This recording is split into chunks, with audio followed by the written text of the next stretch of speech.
लक्ष्मी नारायण श्रीमन्नारायण लक्ष्मी नारायण श्रीमन्नारायण नारायण नारायण श्रीमन्नारायण नारायण श्रीमन्नारायण जगवो नारायण श्रीमन्नारायण जगवो नारायण लक्ष्मी नारायण नारायण नारायण लक्ष्मी नारायण नारायण आग लगी आकाश में बरसन लगे अंगारों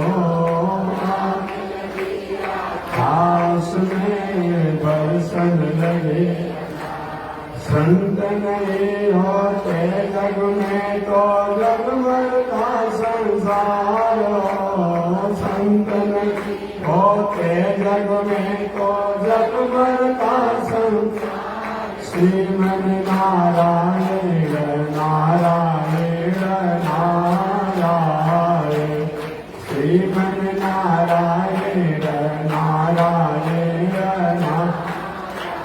नारायण लक्ष्मी नारायण नारायण नारायण लक्ष्मी नारायण नारायण नारायण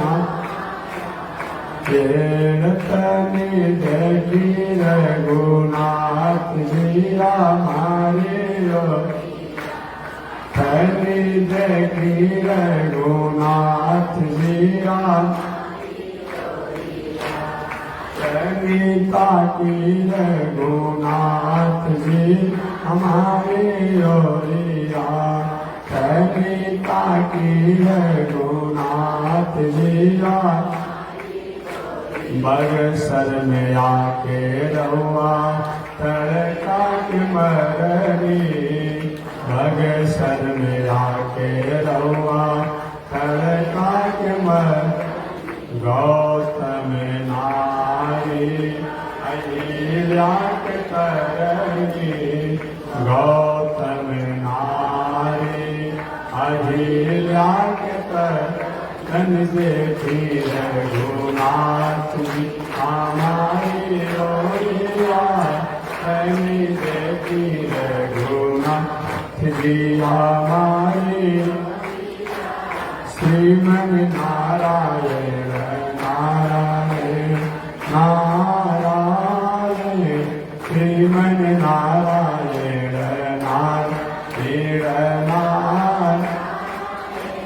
लक्ष्मी नारायण नारायण नारायण लक्ष्मी नारायण नारायण नारायण बोलिए श्री लक्ष्मी नारायण भगवान की श्री भाष्यकार भगवान श्री रामानुजाचार्य स्वामी महाराज की विश्ववन जगदाचार्य श्री त्रिदंडी स्वामी जी महाराज की हरिओम शांति शांति शांति अनंताचार्य कृपया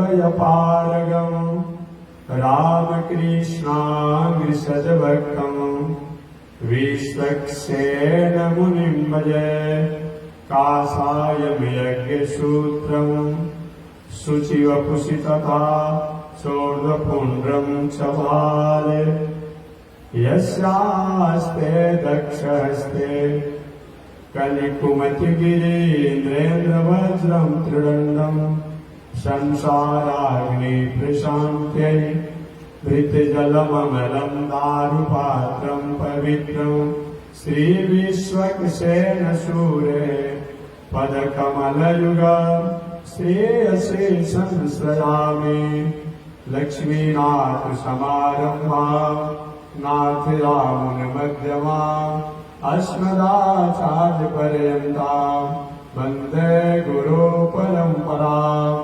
नारायणाय विद्महे वासुदेवाय धीमहि तन्नो विष्णु प्रचोदयात्।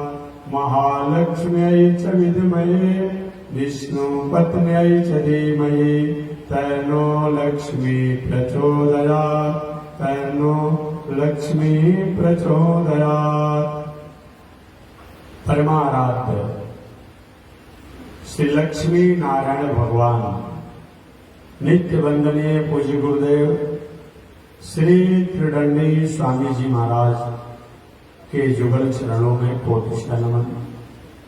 भगवत भागवत आचार्य कैंकर्य पारायण महानुभाव पावन भूमि पर पावन कथा को निवेदन किया जा रहा है। पावन कथा प्रसंग अंतर्गत आपने श्रवण किया होगा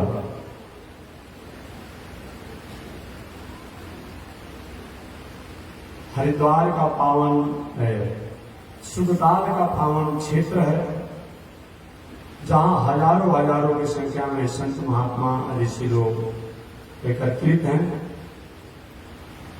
राजा परीक्षित आमरण अनशन में बैठे हुए, जिस शरीर द्वारा अपराध किया गया, धर्म संस्कृति और संत को चुनौती दिया गया, परीक्षा दिया गया, जब शरीर का रहने का कोई औचित्य नहीं है। व्यास नंदन श्री सुखदेव जी महाराज का आगमन हुआ। राजा परीक्षित संत महात्माओं से प्रार्थना पहले से किए थे कि म्रियमाण से को धर्म, म्रियमाण पुरुष को क्या करना चाहिए। जो व्यक्ति घाट पर पड़ गया हो, कोई असाध्य रोग से ग्रसित हो गया हो, डॉक्टर जवाब दे दिए हो, दवा भी अब खाने की स्थिति नहीं हो, या उम्र से वृद्ध हो गए हो, खाट पर पड़े हुए हो, केवल मृत्यु की प्रतीक्षा गिन रहे हो, कब हमारा श्वास निकल जाए। ऐसे व्यक्ति जो मरने वाला है, परंतु मरने की तैयारी के नाम पर कुछ नहीं किया है, उसको क्या करना चाहिए।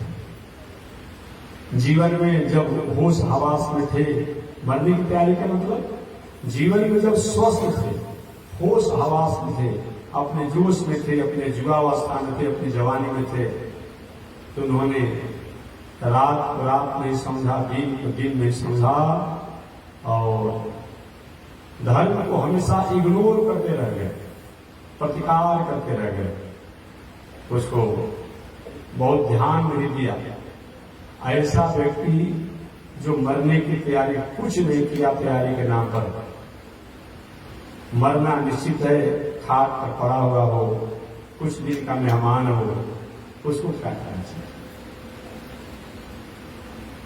श्रीमद् भगवत गीता में भी अर्जुन भगवान श्री कृष्ण से यही प्रश्न किए हैं।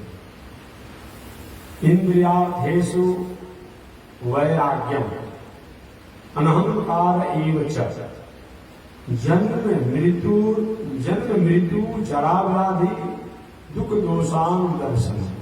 श्रीमद् भगवत गीता में बताया गया है इंद्रियार्थेषु वैराग्यम। जो हमारी 5 कर्मेंद्रियां हैं, 5 ज्ञानेंद्रियां हैं, एक मन। 5 कर्मेंद्रिय कौन है? जो काम करती है, हाथ, पैर, लवशंका मार, पैखाना मार और बात। एक कर्मेंद्रिय है। आपके महाराज जी कौन कौन काम करते हैं? हाथ से वस्तु को पकड़ने का, छूने का, पैर से आने जाने का काम, वाणी से आज्ञा देने का काम होता है, निषेध का काम होता है। 3 इंद्रियां।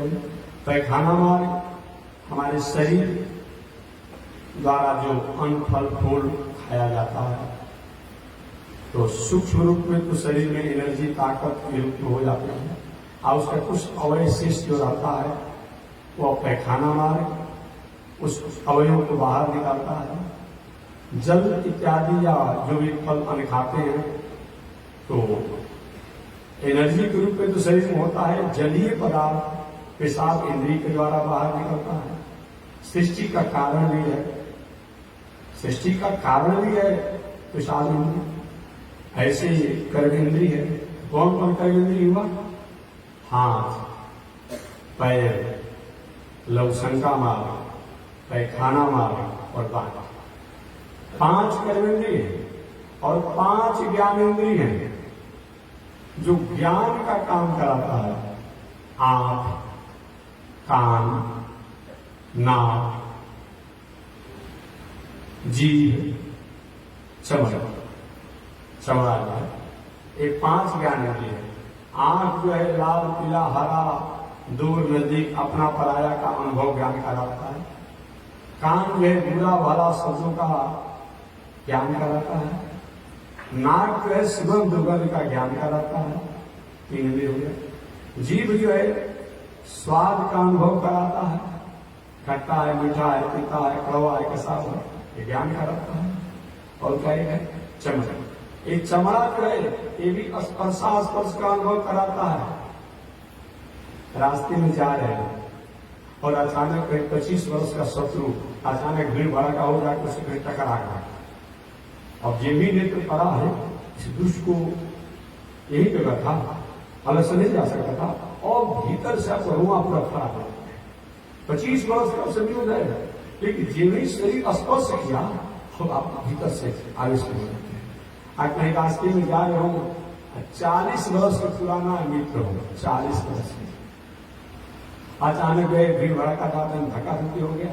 उन्होंने धक्का दिया, भाई थोड़ा देख इसलिए ना। अच्छा आपका घर कहाँ है? एक मेरा घर तो यहाँ है। अच्छा आपका नाम क्या है? हम, अरे आप ही हैं, आप तो मेरे पुराने 40 वर्ष के मित्र हैं। और गले से गले मिलते हैं, हाथ से हाथ मिलते हैं और सारा धक्का धुक्की समाप्त हो गया। एक क्या है? चमड़ी जो है स्पर्श का अनुभव कराता है। तो कौन कौन ज्ञानेंद्रिय हो गया? आंख, कान, नाक, जीभ और चमड़ी, इसको चल कहते हैं। 5 ज्ञानेंद्रिय हो गया, 5 कर्मेंद्रिय हो गया। हाथ, पैर, लवशंका मार्ग, पैखाना मार्ग और मन। और इन 200 इंद्रियों को जो सारथी का काम करता है, इनको चलाने का काम करता है, उसका नाम क्या है? मन। मन जो है ये 200 इंद्रियों का मालिक है, राजा है। तो श्रीमद् भगवत गीता में अर्जुन के यही प्रश्न पूछने थे, महाराज आत्म कल्याण का क्या साधन है? आत्म कल्याण का सरल और सहज साधन क्या है? तो भगवान श्री कृष्ण ने श्रीमद् भगवत गीता में कहा, इंद्रियार्थेषु वैराग्यम् अनहंकार एव च जन्म मृत्यु जरा व्याधि दुख दोषान दर्शनम। एक व्यक्ति को चाहिए, मनुष्य को चाहिए, इंद्रियार्थेषु वैराग्यम, धीरे धीरे इंद्रियों द्वारा वैराग बढ़ सकता है। अजी वैराग किसे कहते हैं? वैराग से विरागी लोग बनते हैं, वैरागी बनते हैं। आचार से आचार्य लोग बनते हैं। जो आचरण से रहता है वो आचार्य है, अभी त्याग से जो रहता है वो वैरागी है। त्याग से जो रहता है वो त्यागी है, तपस्या से करता है तपस्वी है।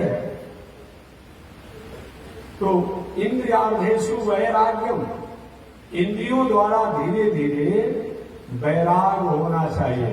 वैराग का मतलब धीरे धीरे इंद्रियों के स्वाद को संयम करना। कल या परसों मैंने बताया था, एक कपड़ा से काम चल रहा हो तो एक कपड़ा से काम चला लीजिए, 2 कपड़ा से काम चल रहा तो 2 कपड़ा से काम चला लीजिए। शरीर ढकने के लिए कपड़ा चाहिए, व्यसन के लिए कपड़ा नहीं चाहिए। एक है वैराग। अभी नहीं, हर 2 घंटा पर कपड़ा बदल रहे हैं। एक क्या है? व्यसन हो जाता है, ये दुर्व्यसन हो जाता है। वस्त्र होना चाहिए शरीर ढकने के लिए कि मनुष्य हैं, हमारी मर्यादा है, हमारी संस्कृति है, अतः हमें वस्त्र होना ही चाहिए। भोजन करना है, क्योंकि भोजन नहीं करेंगे तो शरीर नहीं स्वस्थ रह पाएगा, और शरीर जब स्वस्थ नहीं रहेगा तो भजन भाव भक्ति कहां से होगा। इसीलिए भोजन करना है, लेकिन केवल भोजन करने के लिए नहीं जीना है। बात समझ में?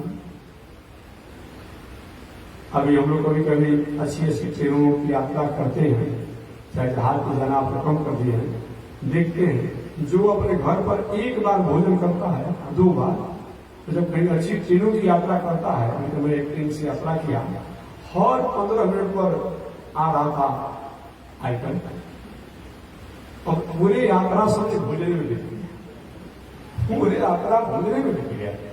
नहीं, भोजन होना चाहिए। ऐसे भी मेडिकल साइंस भी कहता है कि रात्रि में बहुत भोजन नहीं करना चाहिए, क्योंकि जठराग्नि को, अन्न को, भोजन को पकाने की शक्ति उस समय कुछ शिथिल रहती है, कमजोर रहती है। ठीक है, शादी विवाह है, अब बहुत हो तो 12 बजे रात्रि से ही तक, 12 बजे रात्रि से ही तक भोजन कर ले। विषम कोई परिस्थिति हो, कहीं ट्रेन की यात्रा हो, तीर्थ की यात्रा हो, ऐसा कोई वैष्णव से नहीं हुआ तो बात तो वहां एक विषम परिस्थिति हो गई, किसी बारात में चले गए, किसी ब्याह में चले गए, वो तो बात अलग हो गया। लेकिन सार्वजनिक रूप में हमारी दिनचर्याएं जो हो, वो 8 बजे से 10 बजे तक कोशिश करे कि अभी प्रसाद भोजन पा लेना चाहिए, एक जरूर ध्यान दें। और एक बात और मैं बता दूं, आप कभी भी दूध, नमक, खाटा, तीता, कढ़ी, छेना, खीर इत्यादि के सम्मिश्रण वाला एक साथ भोजन मत करिए। मेडिकल साइंस के अनुसार भोजन करने पर हमारे किडनी, लीवर, हार्ट, शरीर के सिस्टम पर इसका प्रभाव पड़ता है। आध्यात्मिक रूप से अगर बात करें, आध्यात्मिक रूप से तो नीमक, दूध, खीर इत्यादि का जब मिलन हो जाता है तो भोजन है, लेकिन वो मांस और मदिरा जैसा अशुद्ध हो जाता है। इसलिए हमारी माताएं पहले महुवट बनाती थी, अभी बनता होगा, अभी बनता होगा, पहले महुआ का महुवट बनाती थी माताएं हमारी। तो बनाती तो क्या करती, एक महुआ में बहुत गुड़ भी नहीं डालती। कभी कभी शुद्ध चीज भी संयोग से अशुद्ध हो जाता है। क्या चीज? कभी कभी शुद्ध चीज भी संयोग से अशुद्ध हो जाता है। जैसे महुआ हो, गुड़ हो, गंगाजल हो, तीनों के मिलन हो जाएगा तो शराब और मांस जैसा अशुद्ध हो जाता है। यदि मैंने बताया ना कि फेनुस का दूध जो है वो सास से मांस के समान अशुद्ध है, मदिरा के समान अशुद्ध है। अतः नियम वाले पहले जो होते थे लोग फेनुस का दूध नहीं खाते थे पहले। अभी इसमें क्या हो रहा है तो आप समझेंगे। तो मैं निवेदन करना चाहूंगा कि शास्त्र के अनुसार नमक, खट्टा, तीता, मीठा, दूध, खीर, आज का नया जमाना में चला है कि छेना का पकौड़ी, छेना का सब्जी, छेना का मुंह, और उसके साथ बहुत नमक का संयोग और दूध से हो जाता है, तो मदिरा और शास्त्र के समान बताया गया है। मेडिकल साइंस के अनुसार एक तो किडनी, लीवर, हार्ट में प्रभाव पड़ता है। मेडिकल साइंस के अनुसार अगर नियम से कोई खीर और क्या बोले अभी हम, छेना का पकौड़ी हुआ, छेना का अमुक हुआ, खीर हुआ, खटाई हुआ, कढ़ी हुआ इत्यादि सब भोजन अगर लगातार बहुत दिनों तक किया जाए तो चर्म रोग होने की संभावना बनती है। क्या चीज? इसको चरक आप कहते हैं, कुष्ठ कहते हैं। ये चरक रोग होने की, चर्म रोग होने की संभावना बनती है। इसलिए इस पर मेडिकल साइंस से भी नहीं खाना चाहिए और शास्त्र आध्यात्मिक विचार से भी नहीं खाना चाहिए। भोजन का नियम होता है। तो मैं निवेदन करना चाह रहा था कि धीरे धीरे बैराग, भोजन, पहनावा, उठन, बैठन इत्यादि, कभी कभी तो लोगों को होश आवास कैसे खोते हुए दिखा जाता है।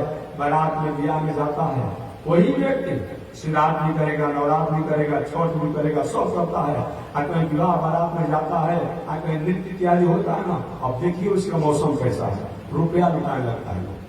कभी कभी नृत्य करने वाले जो गायिकाएं होती हैं उनको देख करके रुपया लुटाने को बुझाता है ना कि वही ये आदमी है। आजाद कितनों तो मंच पर नाचने भी लगता है, बूढ़े लोग भी नाचने लगते हैं। नहीं, इंद्रियों पर संयम कीजिए। देखना इंद्रियों के न घोड़े बगे, रात दिन इन पर संयम के पड़े। अपने रथ को सुपथ पर बढ़ाते चलो, कृष्ण गोविंद गोपाल गाता चलो। तो श्रीमद् भगवद गीता में भगवान श्री कृष्ण ने कहा, अर्जुन इंद्रियार्थेषु वैराग्यम अनहंकार एव च, जन्म मृत्यु जरा व्याधि दुख दोषानुदर्शनम। अपने इंद्रियों द्वारा, इंद्रियों के व्यवहार द्वारा वैराग को अपनाइए, धीरे धीरे त्याग को अपनाइए। आंख चंचल स्वरूप को देखना चाहती है, रोकिए। कान अश्लील शब्द को सुनना चाहती है, उसको रोकिए। वाणी अश्लील गायन करना चाहती है, उसको रोकिए। पैर गलत जगहों पर जाना चाहती है, इसको रोकिए। हाथ गलत कर्म करना चाहती है, इसको रोकिए, इत्यादि। इन इंद्रियों को जो है धीरे धीरे वैराग, अर्थात जिसकी प्रति इसकी प्रवृत्ति है, स्वभाव जो है, इस स्वभाव को संयम करिए। इसी का नाम क्या है? वैराग है। इंद्रियार्थेषु वैराग्यम अहंकार एव च। और बड़ा से बड़ा कितनी भी उपलब्धियों को आप प्राप्त कर लीजिए। घर आपने बनाया, दलान आपने बनाया, बेटा बेटी का विवाह आपने किया, पढ़ाया लिखाया, नौकरी सब कुछ किया, लेकिन ये मत एक नहीं किया। इस अहंकार को, ये नहीं कि महात्मा जी को नहीं चल, फिर महात्मा जी आगे होते, ठीक है, आप भी बुलाया है कि इस अहंकार को मत कीजिए। ये कहेंगे कि भगवान आपको प्रेरणा दिए तब आपने महात्मा जी से कहा, अब भगवान प्रेरणा नहीं दिए तो कैसे बुला देते? कितना भी बड़ा से बड़ा कर्म कीजिए, लेकिन बड़े कर्मों को करने के बाद भी अहंकार नहीं हो। ये धीरे धीरे जो अपना कल्याण चाहने वाले व्यक्ति को बताया गया है। और परिवार, पत्नी, बाल बच्चे, खेती, व्यापार इत्यादि से धीरे धीरे उसे अपने को समेटिए, अपने को समेटिए। और जन्म मृत्यु जरा व्याधि, चार घटनाओं पर हमेशा विचार कीजिए और देखिए। एक तो लड़का के जन्म, लड़का के जन्म होने में भी बहुत कष्ट होता है। अब तो मेडिकल साइंस ने थोड़ा सहज कर दिया है, नहीं तो पहले प्रसवती और प्रसव बहुत कष्ट होता था। अब मेडिकल साइंस द्वारा थोड़ा सुलभ हो गया है। नहीं तो बालक जन्म लेता माता द्वारा तो कहा जाता हजारों हजारों बिच्छू एक साथ जब दंड मारे, जितना कष्ट होता है उतना कष्ट लड़का की माता को और लड़का को होता था जन्म लेते समय। अब तो थोड़ा मेडिकल साइंस का बहुत सुझा रहा है, अब कितना भी कष्ट होता तो पता नहीं चलता है, चीट फाट करके लड़का को निकाल दिया जा रहा है, लेकिन वो दवा के द्वारा घुस कर दिया जाता है। लेकिन कितना कष्ट होता है, जन्म में भी कष्ट होता है। जानते कैसे रहते हैं हम लोग? आज हम और आप अहंकार करते हैं, ये हाथ, ये पैर, ये सभी के घुस आ करके भीतर माता के घर में बांधे रहते हैं तंतुओं द्वारा। बहुत कष्ट होता है और पीर होता है, खून होता है, सब उसी के इर्द गिर्द में हमारे रहता है और उसी में हम रहते हैं। तो जन्म मृत्यु, मृत्यु भी किसी व्यक्ति को बार बार देखिए, अमुक कितना बड़ा आदमी था चला गया, जन्म मृत्यु, जरा जरावस्था, कितना बड़ा आदमी था। कोई कोई बूढ़े आदमी भी देखिए छड़ी लेकर चलता है, धूप पर चलता है, जो किलोमीटर कुछ समय टाइम नहीं था, आज थोड़ी सी कहीं 100 मीटर चलना हो तो परेशान हो जाता है। जरा अवस्था को देखिए, जन्म मृत्यु जरा व्याधि और रोटी आदमी को भी देखिए।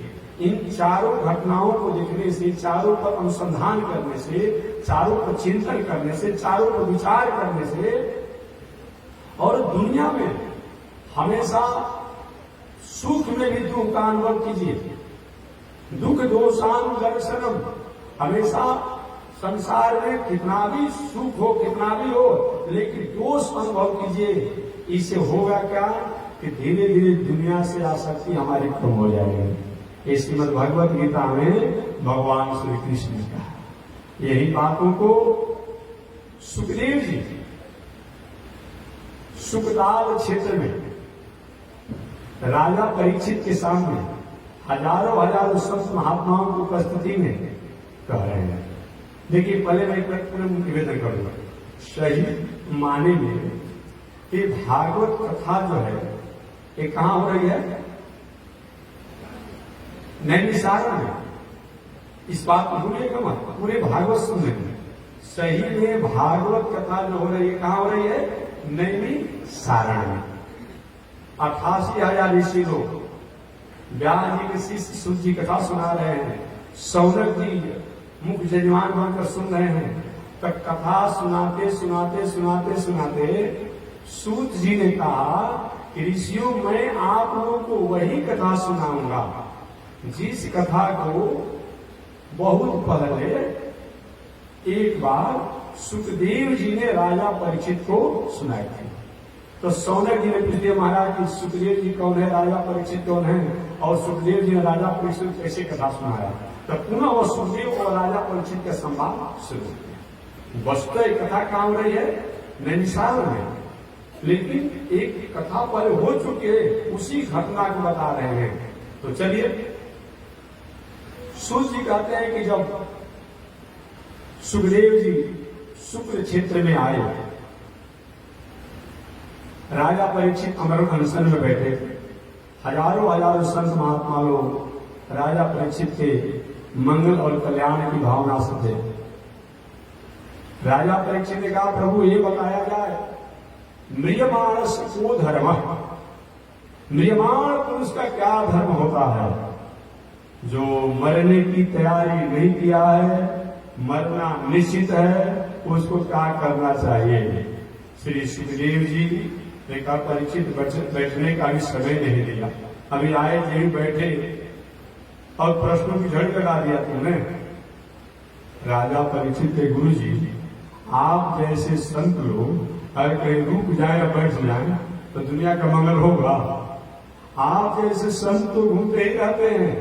केवल सन्यासी को चतुर्मास में 4 महीना बैठो, सन्यासी को 4 महीना एक जगह रहने को बताया गया। सब समझ लेगा, 4 महीना सन्यासी को एक जगह रहने को बताया गया है। चतुर्मास की व्याख्या में कर चुका हूं, बहुत बताना नहीं है। चतुर्मास 3 प्रकार का होता है। एक चतुर्मास होता है जो सावन और भादो, तो सावन का 2 पक्ष और भादो का 2 पक्ष, इसको भी शास्त्र में चतुर्मास कहा जाता है।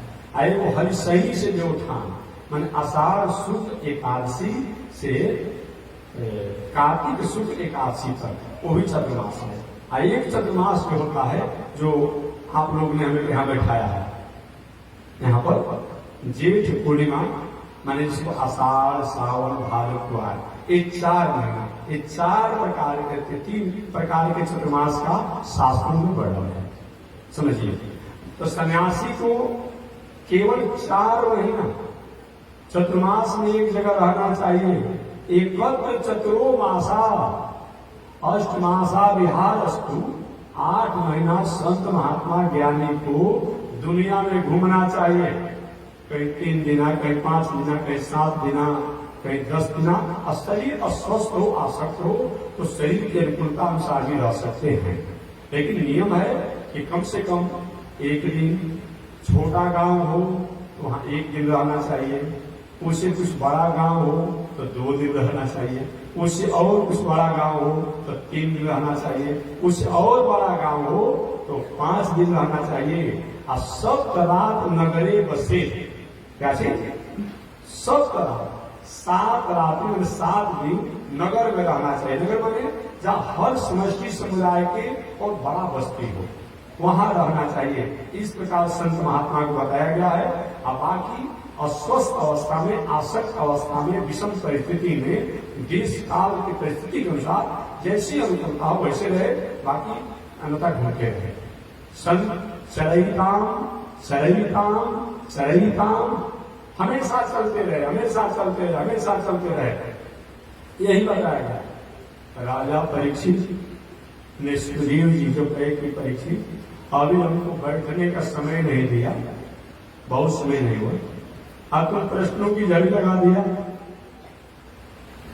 राजा परीक्षित, गुरु जी आप जैसे संत महात्मा कोई टिकते बैठते, अब बैठेंगे तो दुनिया का कल्याण होगा।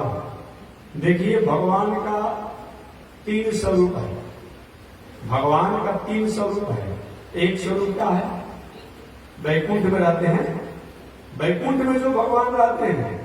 और दूसरा स्वरूप क्या है? मंदिर में मूर्ति के रूप में रहते हैं। और तीसरा स्वरूप क्या है? संत महात्मा दौड़ करके घूम घूम करके जो भगवान की कथा सुनाते रहते हैं, कथा सुनाते रहते हैं। इसीलिए महाराज आप लोग एक रुकते कहाँ हैं? सुखदेव जी ने कहा वरिया ने सते प्रश्न कितो लोक हितम नृप आत्मविद सम्मत पुंसाम श्रोतव्या श्रोतव्या ही रसूज पर। हे परीक्षित, हे राजन, वरिया ने सते प्रश्न, आपका प्रश्न जो है वरियान है, वरिष्ठ है, गरिष्ठ है, श्रेष्ठ है, उत्तम है। क्यों? इसलिए कि लोक हितम नृप, आपने जो प्रश्न किया है लोक के हित में किया है, समाज के लिए किया है, केवल आपने अपने लिए नहीं किया है। ऐसे आप जैसे प्रश्न जब करते हैं लोग, आत्मविद सम्मत पुंसाम, आप जैसे लोग अगर ऐसे प्रश्न करते हैं जो आत्म विषय, आत्म के कल्याण संबंधी अगर प्रश्न किया जाता है, मानव के स्वरूप संबंधी अगर प्रश्न किया जाता है, तो इससे ये राष्ट्र का, समाज का, प्रकृति का कल्याण होता है। अतः आपका प्रश्न श्रेष्ठ है। राजा परीक्षित प्रसन्न हो गए। महाराज कम से कम इतना तो कहे हमारा प्रश्न। अब आज का प्रश्न क्या करता है? कोई कुछ संत महात्मा, महाराज जी आपका जन्म कहाँ है, आपका जात कहाँ है, आप काहे साधु बन गए? भाई क्या मतलब होता, काहे बन गए, विवाह किए कि नहीं किए, ये कोई मतलब होता है? ये सब कोई मतलब नहीं। साधु की सब कुछ भी आवश्यकता ही नहीं है, साधु की सब कुछ भी आवश्यकता नहीं है। साधु से ज्ञान की बात पूछिए, वैराग की बात पूछिए, भक्ति की बात पूछिए, प्रेम की बात पूछिए, आत्म कल्याण की बात पूछिए। सुखदेव जी का परीक्षित, आपका प्रश्न ऐसे, आप जैसे प्रश्न किए जाते हैं और ऐसे प्रश्न जब होता है, इससे समाज का, समष्टि का, सृष्टि का, प्रकृति का कल्याण होता है। तो ठीक है महाराज, ये बताइए कि कैसे उद्धार होगा जो व्यक्ति बहुत तैयारी नहीं किया हो और जाना जरूरी है। एक ऐसा धाम है, एक ऐसा यात्रा है, कितना भी बारिश हो, कितना भी लूप हो, कितना भी ठंडा हो, कितना भी विषम परिस्थिति हो, लेकिन जब कमान कट जाता है तो कमान कट जाता है। ऐसे व्यक्ति जो मरने की तैयारी नहीं किया है, उनको क्या करना चाहिए? पहले तो सुखदेव जी ने विश्वस्त किया, जो कल मैंने बताया कि देखो परीक्षित, ये दुनिया में कोई भी आया है मरने के लिए ही आया है, जीने के लिए कोई आया ही नहीं है। हम और आप मरने के लिए ही आए हैं। अब हॉस्पिटल में कोई जाए, अब हॉस्पिटल में जाकर के कहीं कहा यहाँ पर रोगी है, तो हॉस्पिटल में क्या रहेंगे? रोगी न रहेंगे, रोगी रहेंगे, डॉक्टर रहेंगे, कंप्यूटर रहेंगे, न रहेंगे, अभिभावक रोगी रहेंगे। अब पुस्तकालय में जाकर पुस्तक न हो, अब भोजनालय में जाकर के भोजन नहीं हो, औषधालय में जाकर औषधि नहीं हो, अब मंदिर में जाकर पूजा पाठ मूर्ति नहीं हो, तो मंदिर किस बात का? आजकल के जमाना में मंदिर बहुत नास्तिक बना रहा है। मंदिर सुंदर है आकार प्रकार में, अब मूर्ति के नाम पर कुछ नहीं, मूर्ति के नाम पर कुछ नहीं। लेकिन इस मंदिर में मूर्ति नहीं, तो मंदिर किस बात का? कोई मतलब नहीं है। तो पुस्तकालय में पुस्तक होना चाहिए, औषधालय में औषधि होनी चाहिए, भोजनालय में भोजन होना चाहिए। इस संसार में हम जो आए हैं, हम मृत्यु के लिए ही आए हैं। इसका नाम क्या है? दुखालयम शाश्वतम जगत। इसका नाम क्या है? दुखालयम शाश्वतम जगत। इस दुनिया का नाम क्या है? दुखालय है। और दुखालय दुख नहीं रहेगा। हाँ, जब तक से अनुभव नहीं करते हैं तब तक समझ नहीं आता है। जब तक विवाह नहीं हुआ था पत्नी के साथ रहने में बहुत आनंद है, ठीक है, पत्नी के साथ रहे और उसके बाद बेटा हो गया। अब थोड़ा सा प्रेम जो है पुत्र के प्रति हो जाता है, पत्नी से कम हो जाता है। बेटा भी बड़ा हो गया, नाती कहीं हो गया, और नाती से प्रेम अधिक हो जाता है, बेटों से प्रेम कम हो जाता है, पत्नी से प्रेम कम हो जाता है, पुत्र बंधु से प्रेम कम हो जाता है। धीरे धीरे हमारा प्रेम बढ़ते रहता है, बदलते रहता है। ये दुखालय शाश्वतम जगत। ये क्या है? ये दुखालय है, और दुखालय में दुख हुई करेगा। और इसका नाम क्या है? मृत्यु लोक। कभी आपने सुना क्या? इसका मृत्यु लोक नाम ही है। हम मरने के लिए ही आए हैं, हम जीने के लिए नहीं आए हैं। हर पल में, हर क्षण में, हर सेकंड में हमेशा हम मरते ही रहते हैं, हम जीते कहाँ हैं? सुखदेव जी का परीक्षित, केवल तुम्ही को मरना नहीं है, दुनिया में जो लोग भी आए हैं सबको मरना है। तुम्हारे पास तो 7 दिन का समय है। राजा खट्वांग ने एक मुहूर्त में अपना कल्याण प्राप्त कर लिया। तो गुरु जी ये बताइए तो कैसे कल्याण होगा? सुखदेव जी ने कहा कि सबसे पहले जो व्यक्ति ये जान जाए कि अब हम बचने वाले नहीं, मरने वाले हैं, तो दुनिया से, परिवार से, पत्नी से, धन से, संपत्ति से अपना स्नेह को, प्रेम को समेट ले। क्या चीज? अपने मोह को, प्रेम को समेट ले। ऐसे भी तो हमारा नहीं होने वाला है, अपना मरने वाले हैं, समेट ले। सबसे प्रथम बताया गया है। लेकिन होता क्या है? और बूढ़ा बाबा या दादी जी जिंदगी भर रही घर द्वार में, मरने का बारी हो गया, बेचारी घर घर कंठ बाज रहा है, श्वास लंबी लंबी ले रही है, मरने का समय है, कंठम घुरघुराया, और सारे हित नाता आ जाता है, बेटा बेटी परिवार सब है। और बारी बारी से दादी जी इनको पहचान रही हो? कोई बेचारी भूल जाते हैं। और बताइए, और पहचानिए फिर क्या करेगा?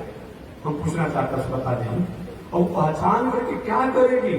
अब वो जाने के तैयारी में है, वो पहचान के क्या करेगी? उस मृत्यु आप याद है, ऐसा काम मत कीजिएगा। कोई घर में व्यक्ति रोग से, बुढ़ापा से, जैसे भी अगर मरना हो, और उसके साथ और पहचान मत कराइए कि नाती है, तो बेटा है, तो अमुक है, तो अमुक है। नहीं, इससे होगा क्या? तो मरते समय वृद्ध आदमी और छोटा बालक की स्मरण शक्ति और मृत्यु जो होता है, कान भी, वो जो जिस बातों को सुन लेता है वो यहाँ पर आकर बैठ सकता है। जैसे शीशे में फोटो आ जाता है, मोबाइल में फोटो आ जाता है, और अब मरते समय अगर जिसको स्मरण करेगा ना, तो उसकी मृत्यु बिगड़ जाएगी। तो क्या करना चाहिए कि दुनिया से, समाज से अपने को समेट करके जब जान जाए तो, और क्या करेगा? ऐसा कोई मरने वाला व्यक्ति हो तो क्या करना चाहिए? सुंदर भगवान का फोटो, अगर जिस भगवान में निष्ठा हो, राम, कृष्ण, वामन, नरसिंह, नारायण, ऐसे जो भगवान विष्णु में आपकी निष्ठा हो, उन भगवान के फोटो कम से कम बड़ा ऐसे ही फोटो उनके सामने अगल बगल केले, किसी तरह से जो मरने वाला व्यक्ति का दृष्टि पड़े, हमेशा उस फोटो को पढ़ना चाहिए। और संभव हो तो मशीन का युग है, मोबाइल का युग है, अच्छा कम से कम भगवान के हिंदी में, संस्कृत में उसके भजन बगल में होते रहे, किसी कानों कहीं सुनाई पड़े, एक भी शब्द कहीं भीतर बैठ गया, फिर उस मरते समय ध्यान आएगा तो मृत्यु सुधर जाएगी। ये होना चाहिए। और नहीं हो, कुछ होते हैं कि 1-1 महीना, 2-2 महीना, 6-6 महीना तक खाट पर पड़े रह जाते हैं। तो शास्त्रीय बात है कि उनको गजेंद्र मोक्ष का पाठ सुनाना चाहिए, कम से कम मृत्यु का मंगल हो जाता है। अब वो नहीं हो रहा हो तो भीष्माचार्य जी मरते समय जब जिस भगवान श्री कृष्ण को जो स्तुति सुनाए हैं, वो भागवत को साथ वो भी स्तुति को सुनाना चाहिए। इसकी मृत्यु मंगल होता है। बाकी संसारिक में कोई बात उनके सामने करिए तो संसारिक लोग को दिखाइए, ठीक है, किनारे आप आए, किनारे में देखकर हट जाइए और उनके सामने बता पाइए। यही होना चाहिए। नहीं तो अगर कहीं ध्यान चिंतन उसका कहीं हो गया तो होने के बाद वह वही मर करके अधोगति को प्राप्त करेगा। जम जम वापी स्मरण भावम तेजम तक्कम कलेवरम। आप कथा बाद में आएगी। राजर्षि भरत जी घर द्वार राजपाल छोड़ करके जंगल में चले गए थे, हरिहर क्षेत्र में, जिसको सोनपुर आप कहते हैं। जाकर के वही प्रसाधना तपस्या कर रहे थे। एक मिर्गी के बच्चा जो है, कथा बाद में विस्तार से बताएंगे, वो अपने माता से विहीन हो गया था और उसने पालन पोषण किया और उसमें इतना आसक्त हो गए कि अपना पूजा पाठ छोड़ करके वो मिर्गा के बच्चा में आसक्ति हो गया और मरते समय उसका स्मरण करके मिर्गा जोली को प्राप्त किए। मिर्गा जोली को प्राप्त किए। इसीलिए जो व्यक्ति मरते समय जिस भावना को स्मरण करता है, मर करके वही प्राप्त करता है। ऐसा न हो। एक उदाहरण में वही बात रहती है अंत में जो होता है। एक व्यवहारिक उदाहरण दे देते हैं। एक बड़े व्यवसायी थे, सोना के व्यवसायी थे, सोना के व्यवसाय करते थे, भले आदमी थे। एक बार बहुत बड़ा ऑफर आया कि भाई जो सोना 100 रुपये भरी था, अभी तो लाख रुपये भरी हो गया है, जो सोना 100 रुपये भरी था, अब वो सोना अचानक भाव गिर गया, 80 रुपये भरी हो गया। अब सोना के व्यवसायी थे, सोचे कि भाई इसमें अच्छा मौका मिला है, अब जितना उनके पास चल अचल जो भी संपत्ति थी, वो सारा संपत्ति को उस सोना को खरीदने में लगा दिए। सोना को खरीदने में लगा दिए। सोना खरीद लिए कि अच्छा मुनाफा मिलेगा। 100 का भाव रहता है, 80 का हो गया है, तो चलो 20 रुपया इसमें फायदा हो गया। और कहीं 100 से ऊपर भाव भाग गया तो 20 रुपये फायदा, और जो फायदा होगा भूल गए। ठीक है। और ये भी सोना जब खरीद लिए, ऐसा संजोग रहा कि सोना का भाव और कम हो गया, जो खरीदे तो उससे भी कम हो गया, 60 रुपये भरी हो गया। अब तो तबियत खराब हो जाएगा ना। 60 रुपये भरी हो गया, खरीदे थे 80 रुपये भरी और सोना हो गया 60 रुपये भरी। 60 रुपये भरी हो गया। अब उसी सोच में, चिंता में बेचारे अस्वस्थ हो गए व्यवसायी सोच, और ऐसे अस्वस्थ धीरे धीरे शरीर गिरते चला गया। सोचे क्या हो गया, दिवालियां हो गई, कैसे इसकी भरपाई करेंगे, परिवार कैसे भरण पोषण होगा, इसी में वे डूबे रहते थे। अचानक एक दिन कोमा में हो गए और मरने की उनकी स्थिति हो गई। उनके 4 बच्चे थे, 4 पुत्र थे। पुत्र ने विचार के पिताजी अचानक एक बार एक कोमा में चले गए, बेहोश हो गए। अब तो कुछ ही समय का मेहमान है, नाड़ी केवल चल रही है, स्वास्थ्य थोड़ा बड़ा चल रहा है। उनसे पूछे नहीं हम लोग सोचे कि स्वस्थ हो जाएंगे तो सब कुछ बता दें, कहाँ कहाँ क्या कैसे रहते हैं।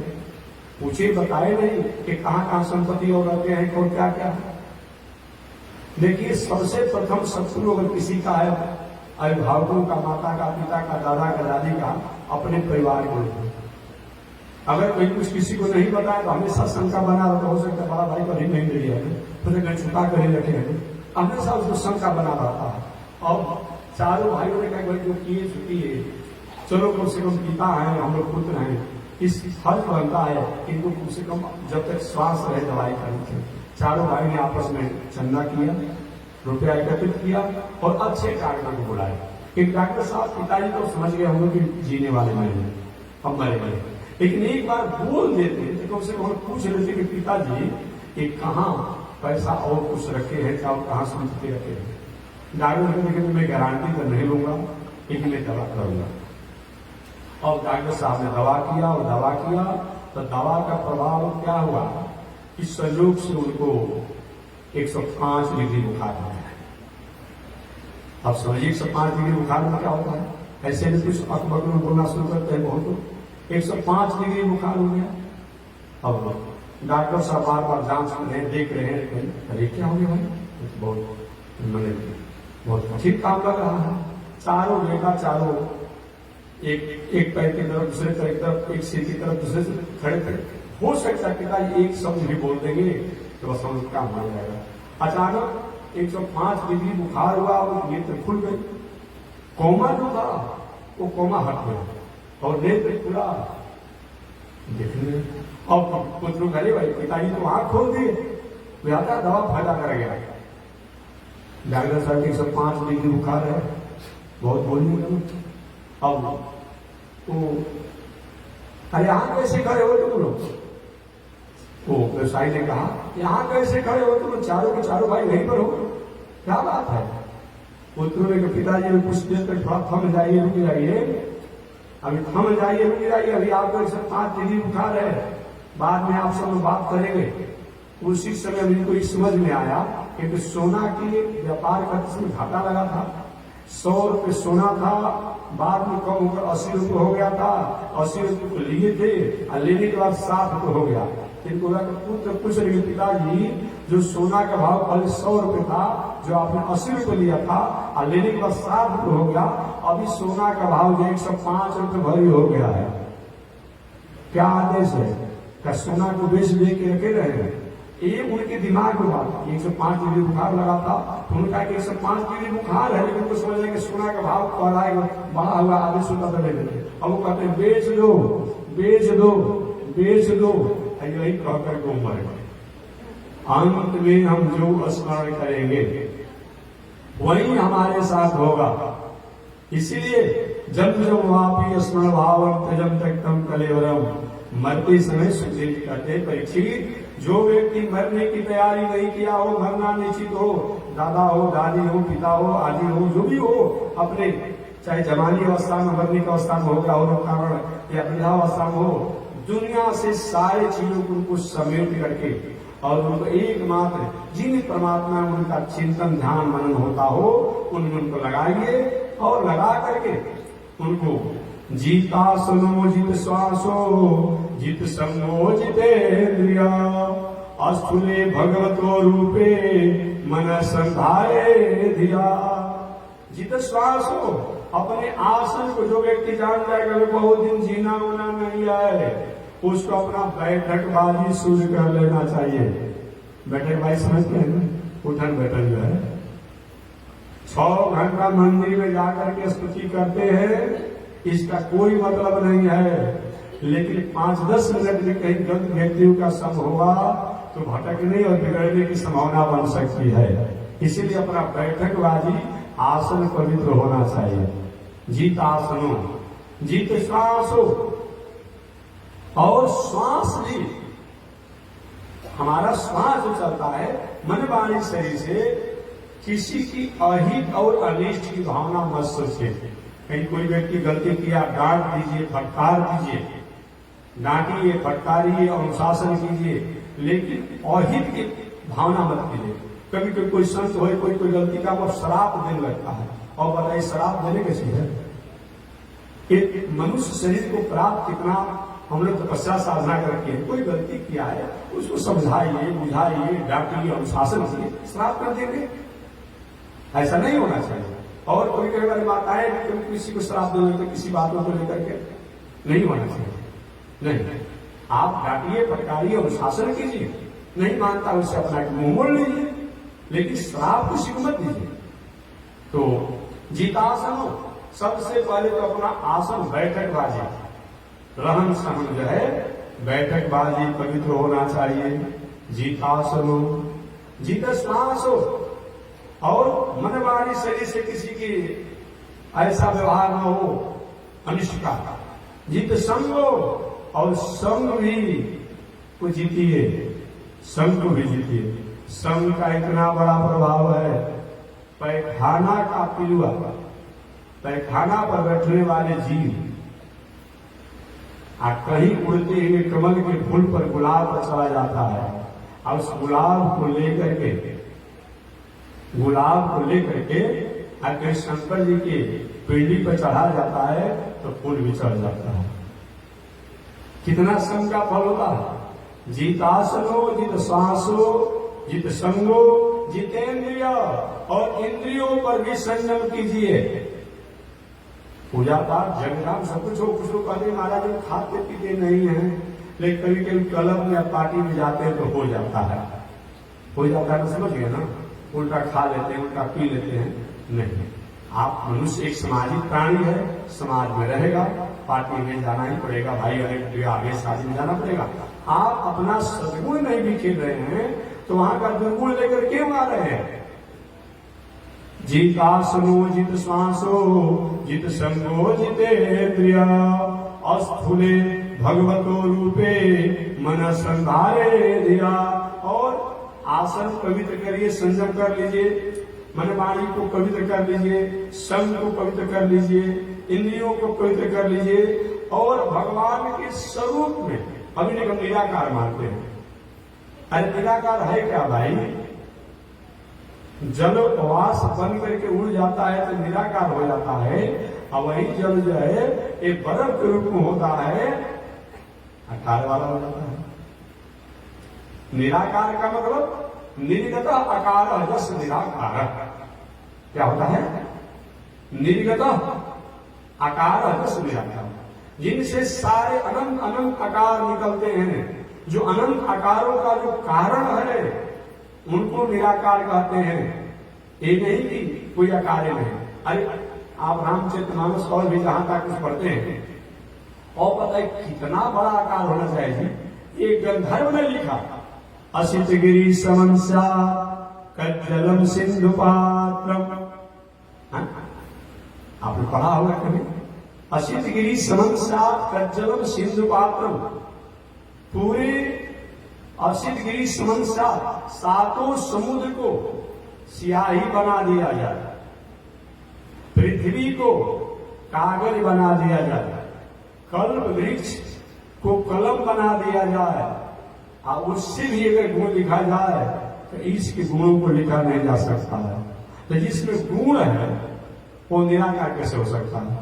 अरे भाई जिसका आकार होगा वही ना भला भाबुरा कुछ काम करेगा, और जब इसका आकार ही नहीं है फिर उसमें गुण कैसा हो गया? और जब गुण हो गया फिर निराकार कैसा रहा?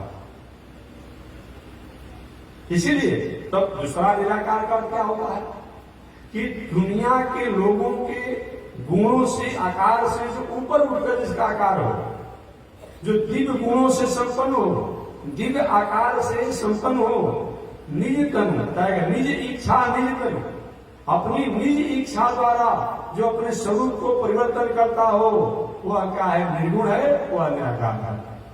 ये नहीं कोई आकार नहीं है। जब आकार नहीं होगा तो इतना रामचरितमानस और भागवत लिखने की क्या आवश्यकता थी? किसके लिए?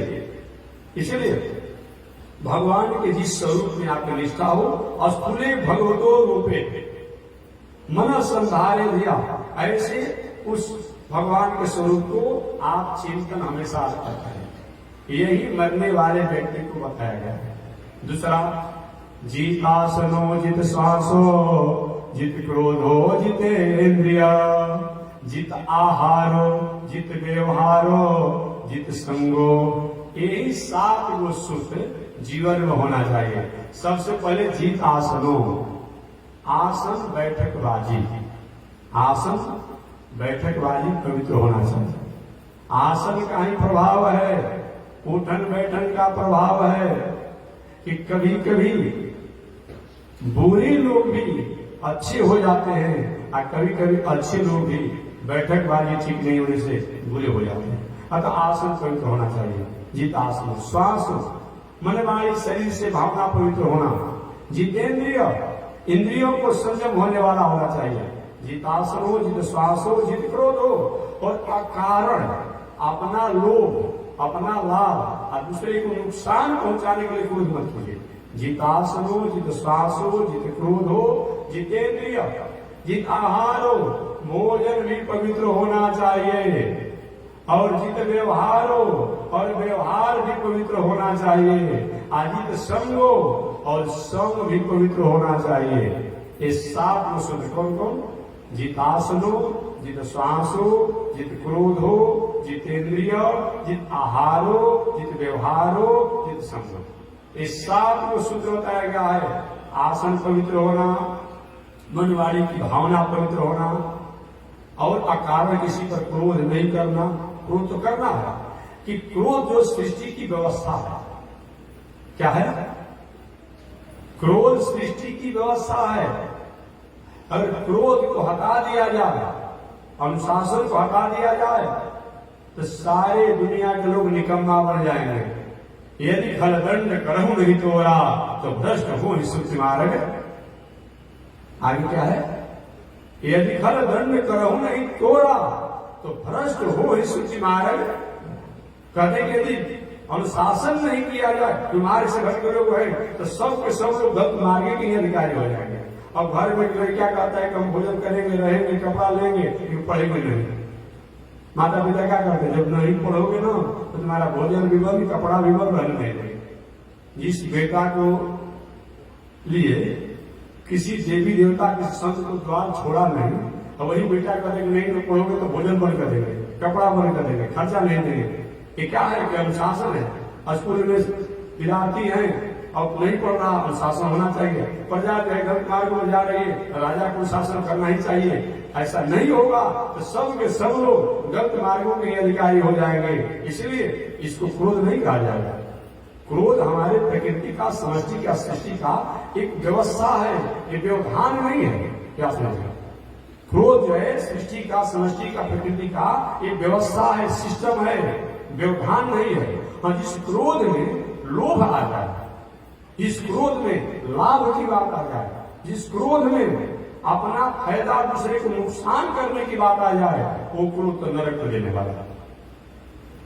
कामात क्रोधो भी जाए, कामना लेकर के जो क्रोध होता है वो नरक को देने वाला है। और जिस क्रोध के द्वारा समाज, राष्ट्र, प्रजा पर अनुशासन होता है, परिवार पर, वो तो क्रोध होना ही चाहिए। जो मैंने बताया, यदि एक उदाहरण देकर वाणी को विराम दूंगा। भगवान आदि के बक्सर का कथा में सुना हुआ। बक्सर में विश्वामित्र बाबा संत थे, तपस्वी भी थे, साधक भी थे। तरसते रह गए थे जीवन भर। एक मेरा जब हो जाता तुम्हारी तपस्या साधना का पूर्णावती हो जाता, सफल हो जाता, मंगल हो जाता। लेकिन राक्षस आगे उपद्रव का थोड़ी मजबूत होते हैं, पहले भी मजबूत होते थे। एक जग विश्वामित्र बाबा को हम नहीं दिए कभी, लेकिन यहाँ जग जब होगा हजारों हजारों लाखों लोग परिक्रमा करेंगे, जग की कथा सुनेंगे। उस समय विश्वामित्र बाबा जग की जब तैयारी किए थे ना, कोई जाता नहीं था कि राक्षस खा जाएगा, मार डालेगा।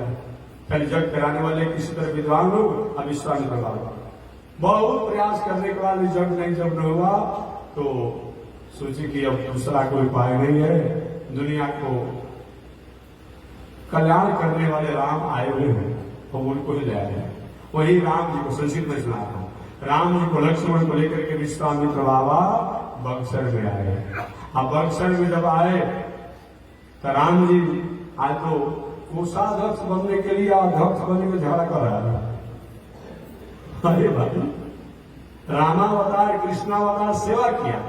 आज के लोग कमेटी में महाराज जी हमको सचिव नहीं तो कोषाध्यक्ष, अध्यक्ष बन जाते तो अच्छा था।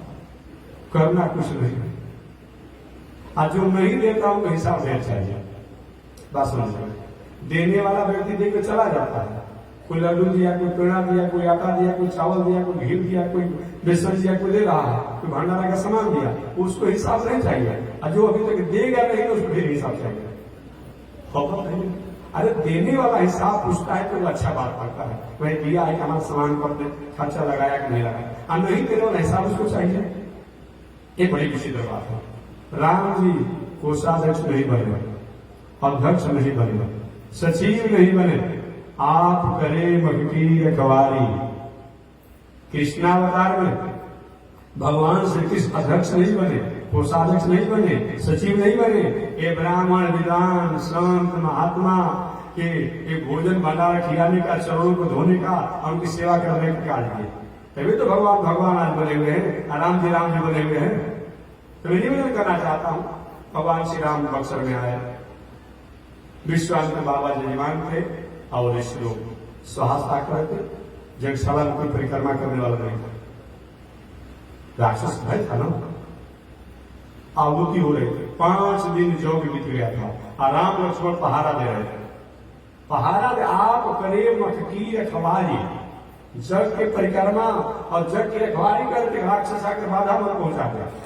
5 दिन योग बीत गया था और 6वां दिन योग प्रारंभ था। अचानक उसी से मारी सुबह हूं तड़का सब राक्षस आ गए, बाल बच्चा बेटा बेटी नाती पोता सब लेकर के आ गए। और आकर के कहीं पैखाना, कहीं पील, कहीं मांस, कहीं हड्डी सब बरसा गया अपनी माया से। बड़ी जोर से अट्टहास करने लगा, आवाज करने लगा। विश्वामित्र बाबा कहते, हे राम, यही राक्षस, यही मानिस है, यही शिवा, यही क्या, इसी से भय था, आई ही गया। भगवान श्री राम, गुरु जी आप जग का संकल्प लिए हैं, आप जग कीजिए, हमको पहारा देने का, आप रक्षा करने का दिए है ना, आप हम रक्षा करेंगे, आप जग कीजिए। ठीक है, विश्वामित्र बाबा जग करने लगे। छठवां दिन भगवान श्री राम ने कहे, मारिच, हे शिवाहु, हे तारका, हे राक्षसों के वंशज, हमारे गुरु जी तुमसे चंदा नहीं मांग रहे हैं, तुम्हारे जमीन में भी नहीं है, वो अपना पूजा पाठ जग करते हैं, उनके जग को काहे भंग करते हो? मारी शिवाहु ने कहा, हे दशरथ के बेटा, इसी भाषा में कहा वाल्मीकि रामायण में, हे दशरथ के बेटा, इस साधु के कहने में तुम पड़े हो, इस विश्वामित्र के कहने में, मेरा धर्म पहले जान लो। ये राक्षस की भाषा है। मारी शिवाहु पिताजी ने कहा, मेरा धर्म पहले जान लो। कौन सा धर्म है भाई आप? अदमो दिजान प्रेत जजी निहर्म कुर्म प्रेत नराधिवास हयंत हे दास अर्थे निहाय। जो संत महात्मा ब्राह्मण ज्ञानी विज्ञानी सज्जन पुरुष लोग स्त्री पूजा पाठ संध्या वंदन सदाचार से रहते हैं, उनको तो हम चबा जाते हैं। पकौड़ा स्वादिष्ट लगता है ना, समोसा स्वादिष्ट लगता है ना, दाल भात से स्वादिष्ट पकौड़ा समोसा लगता है। तो राक्षसों ने कहा कि संत महात्मा लोग पूजा इतना किए हैं कि इनके पूजा करने से इनके खून में, मांस में, हड्डी में शक्ति एनर्जी आ गई है। तो ये क्या है? ये पकौड़ा समोसा जैसे स्वादिष्ट लगता है इनका मांस, इनके खून अच्छा फीलिंग लगता है। अदनो दिजान, असाधारण लोग जो अपना जीवन चर्या जीने वाले हैं, उन लोग गांव के गांव घेर करके आग लगा करके जला करके शमशान बना देते हैं। अदमो दिजान प्रेत जजी निहर कुर्म प्रेत नराधिवास, एक प्रेत नराधिवास शमशान बना देते हैं। हयंत ये दास थे निहाय, ए दशरथ के निहाय, निहाय भगवान श्री ए दशरथ के निहाय, ये मेरा निजी धर्म है। क्या धर्म है? ये निजी धर्म है। भगवान श्री राम ने कहा, तो राक्षस, हे राक्षस राज, ठीक ही आप बात करते हैं, लेकिन आपके विपरीत हमारा धर्म है, जो संत महात्मा को परेशान करता है, सज्जन पुरुषों को कष्ट देता है, उनको मैं छोड़ता नहीं हूं और मैं आप छोड़ूंगा नहीं। काल आगे सदृशक भगवान श्री राम ने महाप्रलय के समान क्रोध किए और सुबाहु का कल्याण कर दिया, तारका का कल्याण कर दिया और राक्षस का कल्याण कर दिया। हम मारीच के द्वारा और कुछ काम आगे का कराना था, इसलिए बाण से मारे कि उड़ते हुए चला गया मुंबई में चला गया। तो मैं निवेदन करना चाहता हूं कि यदि खड़दंड करम नहीं तोड़ा तो भ्रष्ट हो मारे। तो सभी क्रोध जो है नरक का द्वार नहीं है, सभी काम जो है नरक का द्वार नहीं है, सभी लोग जो है नरक का द्वार नहीं है। एक तरफ बताया गया कि काम क्रोध लोभ ये नरक का द्वार है, कहा गया है। अगर काम नहीं रहेगा तो सृष्टि दुनिया कैसे चलेगी? लोभ नहीं रहेगा तो दुनिया आगे बढ़ेगा।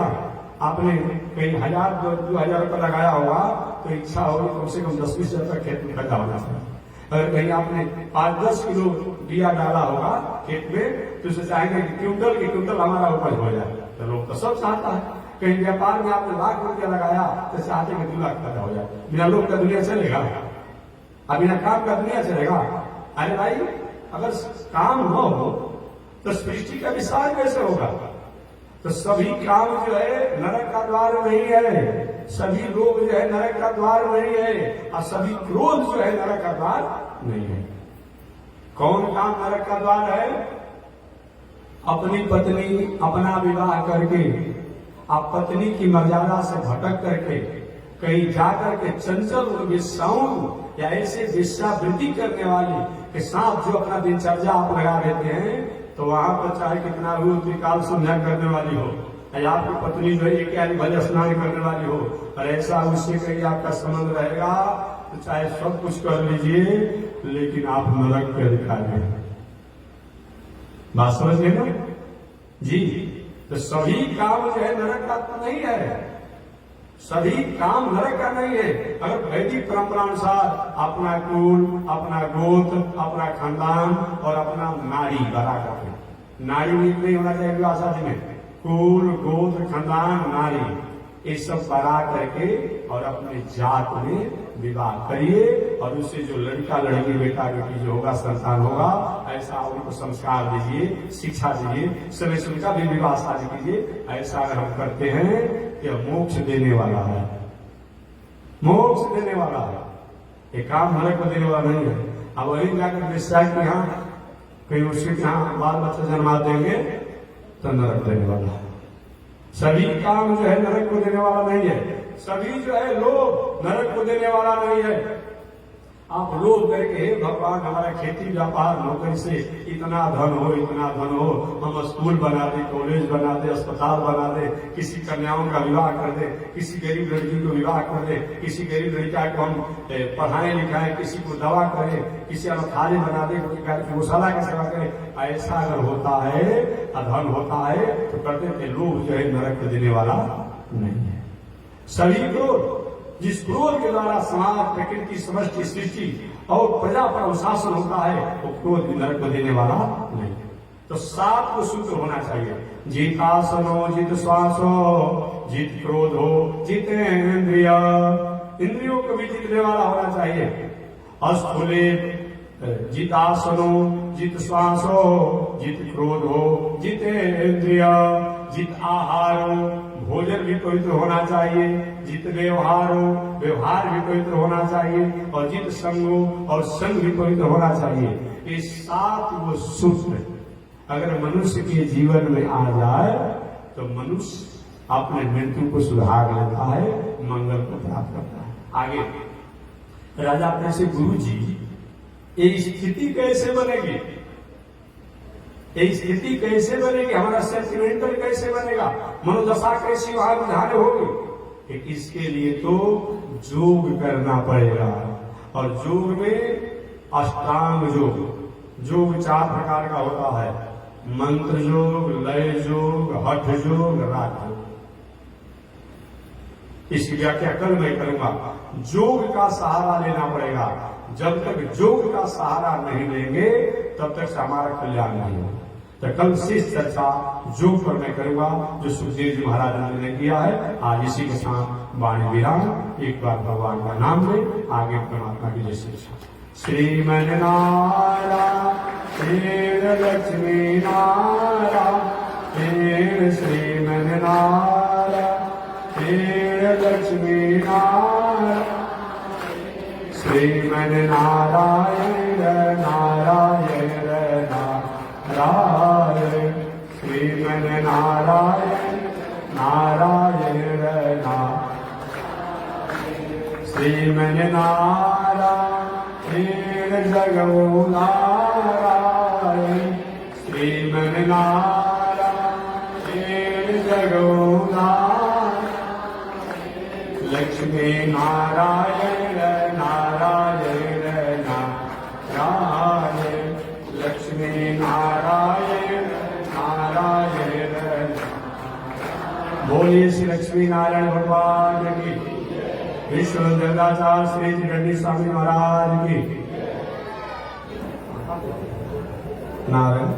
ओम चंद्रमा मनसो जात, चक्षो सूरजो अजायत, श्रोत्राद्वायुष प्राण समुखाग्निरजायत, श्रीसुजय लक्ष्मी सबत्म्यामहोरात्रे, पार्श्वे नक्षत्राणि रूपमस्म्यौ व्यातम्, ईशे निखाळ मोमयि खाळ, सर्वलोकं मयि खाळ, कासायं यज्ञसूत्रं शुचिवपुषितदा चोर्गपुण्ड्रं च वाल, यस्यास्ते दक्षस्ते कलिकुमतिगिरीन्द्रेन्द्रवज्रं त्रिदण्डं संसाराग्निप्रशान्ते मृतजलममलं दारुपात्रं पवित्रं श्रीविश्वक्सेनसूरे पदकमलयुगं श्रेयसे संश्रयामि अमर्यादशोल्रस चलमतिरसोय्याप्रसवभो कृतघ्नो दुर्मानि स्मर परवशो वञ्चनपरा निशंसा पापेश